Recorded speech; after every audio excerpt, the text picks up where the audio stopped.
Bonjour tout le monde. Aujourd'hui, j'aimerais vous présenter mon kayak de pêche que j'utilise depuis l'an dernier, le Old Town Sportsman 120 PDL. Donc, je vais faire le tour du kayak en vous décrivant les caractéristiques principales. Éventuellement, je ferai probablement d'autres vidéos pour rentrer dans le détail pour comment l'équiper en fonction du type de pêche qu'on veut faire. Donc, on va faire le tour ensemble. Donc, le kayak, c'est un kayak de 12 pieds de long. C'est le modèle de 12 pieds, celui-là. Donc, le 120 PDL.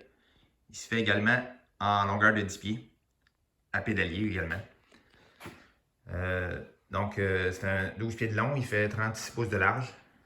Il a une capacité de charge de 500 livres. Là. Utile, ça veut dire que ça comprend la coque également. Là. Donc, ça donne autour de peut-être 375 livres d'équipement et de personnes qu'on peut mettre dedans. Donc, c'est un kayak qui est très très stable. Dû à la forme de sa coque en particulier. C'est une coque qui est en W, là, comme de style ponton. Donc, on peut voir ici, dans le fond, la forme de la coque. C'est ce que j'expliquais, c'est comme une forme de ponton, là, en W un peu. Là. Donc, c'est ça qui fait que c'est un kayak qui est plus stable qu'une autre forme de coque, mettons en V. T'sais. Par contre, ce type de coque-là va être un kayak qui est un petit peu plus lent, là, qui va demander un petit peu plus de travail, mettons, pour avancer par rapport à une coque en V. Là. Mais c'est la caractéristique à aller chercher pour de la stabilité. On a également un porte-gobelet intégré, ici, qui est quand même pratique. Là. Ah oui, le fond également, on n'a pas parlé tantôt, mais ce qui est le fun, le fond est recouvert ici de mousse, c'est antidérapante. Donc c'est confortable quand on veut, par exemple, pêcher debout. Là. Donc ça permet de pêcher debout aisément et puis de se sentir très en sécurité dans l'embarcation. Donc je vais commencer avec le devant. Donc on a la poignée ici pour le transport, évidemment. On a le rangement avant, qui est quand même très grand, qui permet de mettre beaucoup d'équipement à l'intérieur. Moi, je m'en sers pour, entre autres, ranger ma batterie, okay, qui va servir pour le sonore. C'est une batterie au lithium. Donc, on sauve du poids avec ça. On reviendra dans une autre chronique à un moment donné. On peut mettre moi, je mets également mes vêtements comme des imperméables dans des sacs, ce qu'on appelle des dry bags. Là. Donc, on peut mettre plein de choses là-dedans. Si on fait du camping, ça donne un très bon rangement. Un grand volume. Ensuite, ici, on remarque ses côtés. On a, ça, c'est dans le fond, des rainures dans la coque intégrée qui permettent de déposer nos cannes à pêche. Quand on est, par exemple, en déplacement d'un endroit de pêche à l'autre. Donc, ces rainures-là se prolongent sur le côté du kayak jusqu'en dessous du kayak, là, où il y a des rangements de chaque côté. On ne le voit pas bien, là, mais en dessus, il y a comme des espèces de V là, pour bien maintenir le moulinet et les cannes en place de côté pour qu'on puisse pédaler sans que ça soit dans nos jambes, disons. Je me sers très peu de ces rainures-là, à vrai dire. Là. On est bien équipé en porte-cannes à l'arrière, fait que c'est plutôt là-dedans que je vais mettre mes cannes là, quand je suis en déplacement là, ou dans mes porte-cannes pour pêcher. Également, on a, si on reste à l'avant du kayak, on a en dessous, ici, autant nous fournissent, en le fond, c'est un support là, qui permet de fixer la sonde. Ce qui est en orange ne vient pas avec le kayak, mais par contre, il y a déjà des trous de prévus, okay, avec une plaque qui permet de fixer des différents types de sondes directement après la coque du kayak. Donc c'est pratique là, si on veut fixer de façon permanente, disons, notre transducteur. C'est une belle option. Donc le pédalier également. Pédalier. Ce qui est le fun avec Old Town, c'est qu'il y a une très bonne garantie également. La coque est garantie à vie à l'acheteur original et le pédalier est garanti 5 ans. C'est un pédalier qui est très robuste, qui a fait ses preuves dans l'industrie depuis quelques années. Donc c'est vraiment une référence au niveau de la fiabilité. Et puis c'est très agréable de pédaler avec ce pédalier-là. Au niveau du pédalier, on a également donc, un rangement qui est étanche. Pour mettre portefeuille, cellulaire, ce qu'on veut dans le fond. Là. Et puis, on a les fameuses rails. Les fameuses rails sur les côtés qui nous permettent de mettre différents accessoires. Là, j'ai mis plusieurs accessoires aujourd'hui. Évidemment que j'ai pas trop ces accessoires-là d'installer dessus. Ça dépend du type de pêche que je vais faire. Là. Donc, on a...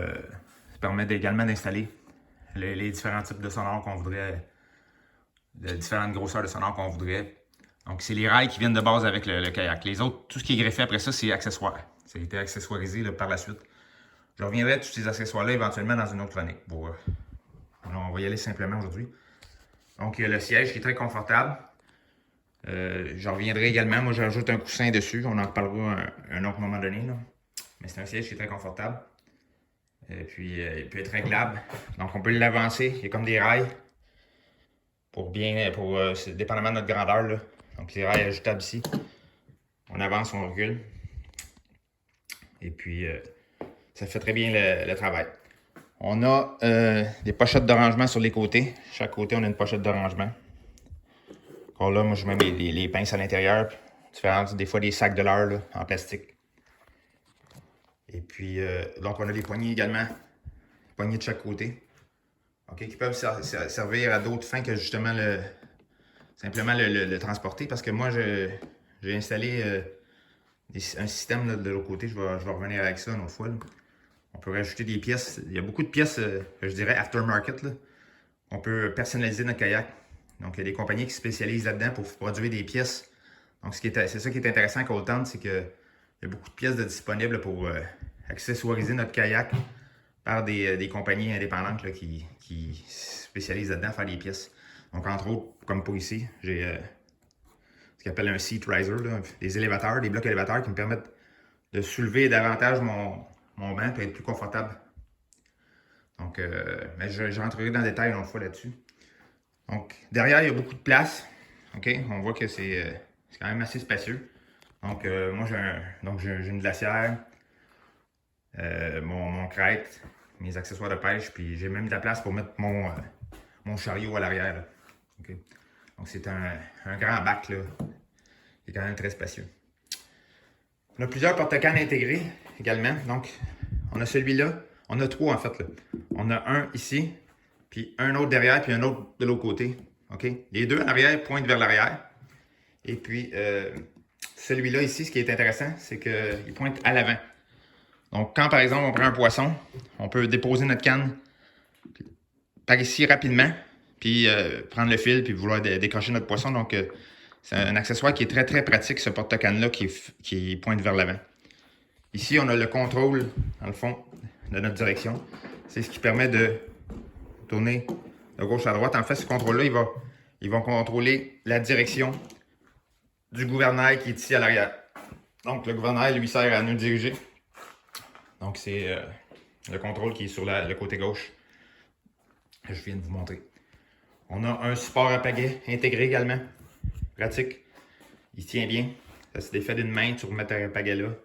Donc, c'est tous des petits accessoires qui sont très pratiques. On a les cordes, les sangles élastiques en arrière qui permettent de tout fixer. Moi, j'accroche mon crête après ça quand je suis sur l'eau. Je vais même fixer mon chariot. OK? Pour éviter que si on... faut toujours avoir dans l'optique qu'on peut renverser, mais même si c'est très stable, donc il ne faut pas perdre d'équipement. Donc, on essaie d'attacher, de fixer nos affaires le plus possible aux choses.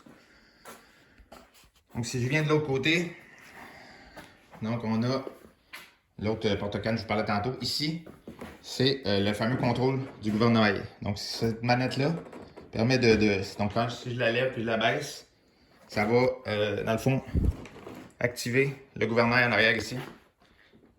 Qui va, faut le tenir quand même. Là. Donc, il s'agit de le tenir en position droite, là, j'ai rien qu'une main. Là. Et puis, ça permet de, quand je viens jouer avec le levier ici, de monter. Donc, quand on arrive, par exemple, vers le bord, on remonte notre gouvernail, là, pour éviter que ça accroche au fond. Donc, c'est avec ça qu'il y a le contrôle en question. Donc, ici, on a l'autre poignée de l'autre côté que je vous parlais. Celle-là, c'est une qui est achetée aftermarket. Là. Donc, c'est une compagnie qui fait des pièces. Je reviendrai là-dessus dans une autre vidéo. Donc, c'est là. J'ai remplacé la poignée originale par cette pièce-là.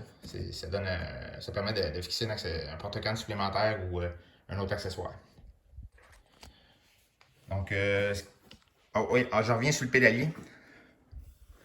Donc, c'est intéressant le pédalier quand qu'on arrive au bord ou on est en zone où il y a peu profond.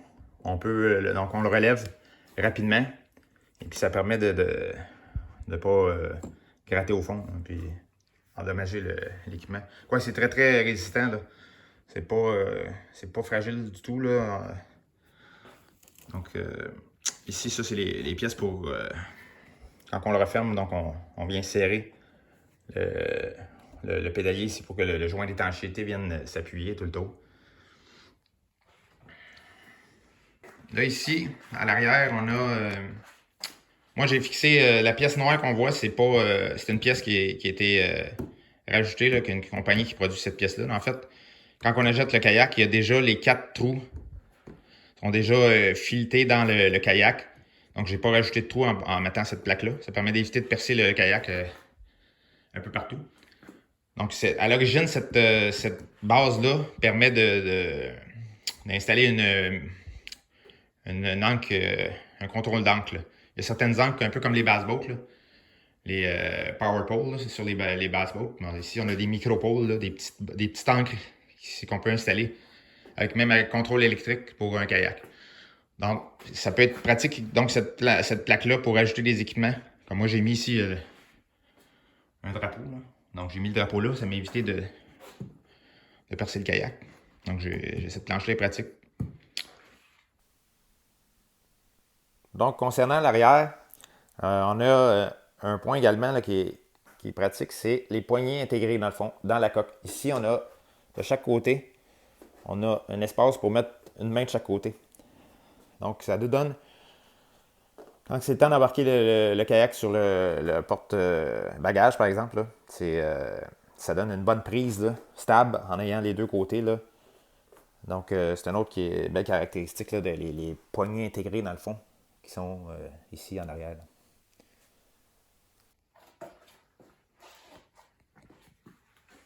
Donc, à l'arrière, ici, on a également un bloc d'usure, ce qu'on appelle en anglais un genre de skid plate. Là.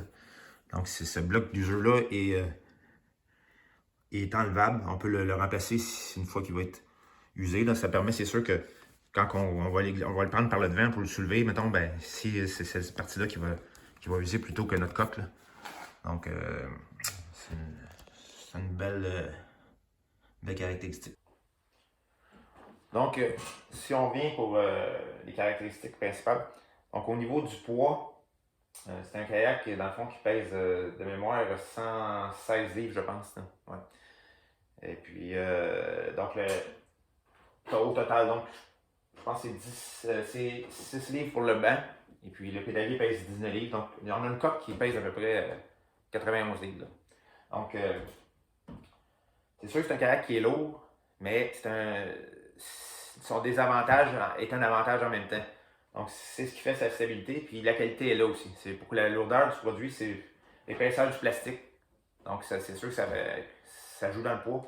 Par contre, on a une coque qui est très solide. On marche sur le plancher, ça ne plie pas. C'est vraiment un produit de qualité. Donc, ça vient avec le poids.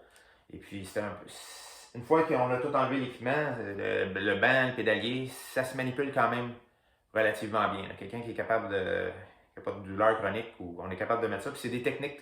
Je ferai une vidéo à un moment donné comment l'embarquer sur le toit d'un véhicule. Moi, j'embarque les deux sur mon camion. Donc, c'est juste une question de technique et de levier. Éventuellement, je ferai une chronique là-dessus. Mais, donc, c'est ça. Le poids est là, mais c'est l'avantage également. Donc, j'ai fait un peu le tour avec vous du kayak, de sa description. C'est un kayak qui est très agréable à utiliser. Donc, le gros avantage des pédales, c'est que ça nous permet de libérer nos mains pour pêcher. Ça, c'est la première des choses qui est un changement majeur par rapport à un kayak normal où donc on doit pagayer puis essayer de contrôler la canne en même temps. Donc, il y a cet aspect-là qui est intéressant. Et puis, le fait que le pédalier nous permet de positionner le kayak très précisément. Par exemple, c'est très agréable quand on fait de la pêche à la jig, par exemple, on veut rester au-dessus de la structure.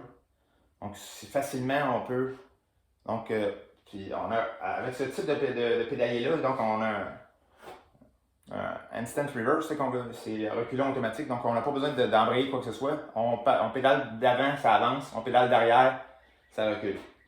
Donc ça nous permet de rester sur la structure, par exemple, quand on est dans le vent ou le courant. Donc c'est vraiment, tu peux faire une présentation chirurgicale de pratiquement de tes leurres pour le poisson. C'est un gros avantage. Un autre avantage de ce type de kayak-là, les gens qui font de la traîne, c'est mon cas. Je suis un pêcheur qui fait énormément de traîne, donc que ce soit pour le doré, les salmonidés, la toute grise, la wananiche. Je fais beaucoup de traîne, donc ça nous permet de faire de la pêche à la traîne, comme on a les mains libres. Et puis c'est des bonnes vitesses là, qui sont faciles à maintenir toute la journée sans être fatigué. Donc si on troll, on peut facilement troller 2000 à l'heure, 2000 et demi, même diminuer sans être fatigué pendant des heures. Donc c'est ça qui est bien. Là. En termes de vitesse de pointe, on peut parler d'à peu près 4000 à l'heure. C'est sûr que ça pourrait être fatigant de vouloir maintenir ça pendant longtemps. Là. Mais disons, vitesse facile, là, on peut... je me déplace d'un endroit à un autre, mais je vais faire 3000 à l'heure pour prendre ça relax. Donc c'est ça qui est l'avantage. Pêche à la traîne, pêche à la jig, contrôle d'embarcation, pêche au lancer. Les gens qui aiment ça, pêcher debout, c'est un kayak pour ça. Donc, si vous avez des commentaires ou des questions, je vous invite à m'écrire, ça va me faire plaisir de vous répondre. Et puis, sinon, bonne pêche.